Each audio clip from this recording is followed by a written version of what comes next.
mo ako sa kalayaan, hindi para sundin ang laman. Sa gitna ng galit at kahinaan, may tinig kang marahang nag-uutos, anak, magpigil ka. Kaya kong sumagot, kaya kong gumanti, kaya kong ipaglaban ang tama ako palagi. Pero sa bawat init ng dibdib na nararamdaman ko, espiritu mo'y bumubulong. Piliin mo ako sa sandali nito.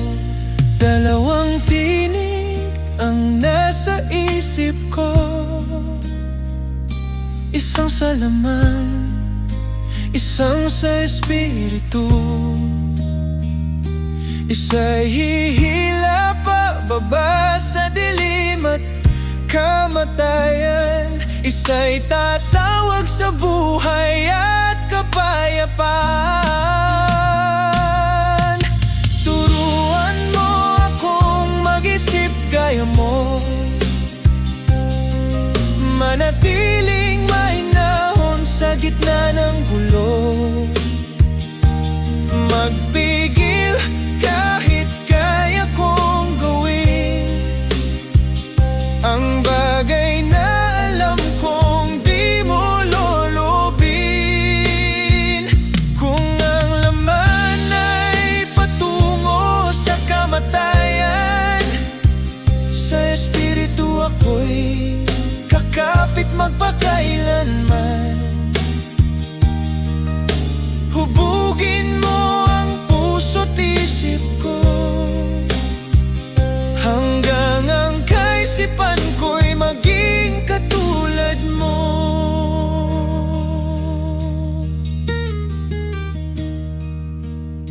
Hindi mahalaga ang sabi ng tao, ikaw ang nakakakita ng puso ko. Kung ang kabutihan ko'y mali ang basa ng iba, ikaw lang ang nakakaalam kung ako'y tama.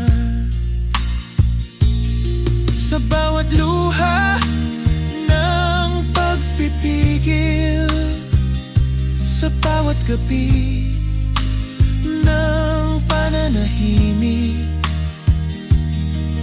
may laman na unti-unting namamatay, at bagong buhay na sa akin ay umaakay. Sa laban ng laman at espiritu, alam kong may digma ang totoo. Ngunit sa tuwing ako'y magpapakumbaba, mas lalo kitang nakikita. Turuan mo akong mag-isip gaya mo, mapagkumbaba, may pusong totoo. Pag-ibig na hindi lang salita ko, kundi gawa at buhay na may pagpapasakop sa iyo. Kung ang laman ay pakikipaglaban sa iyo, ang aking papanigan, hanggang sa huling tibok ng puso, kaisipan mo ang sandata ko.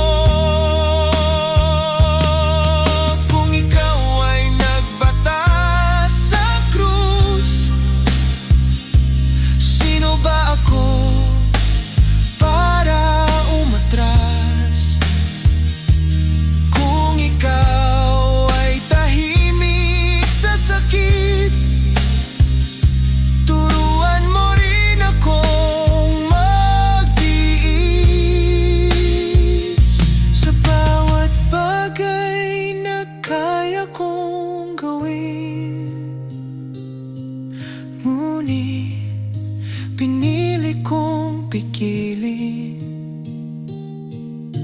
Doon ko unti-unting nauunawaan na ang isip ko'y binabago mo dahan-dahan. Mga karoon ako ng isip mo na may pag-ibig na may sakripisyo.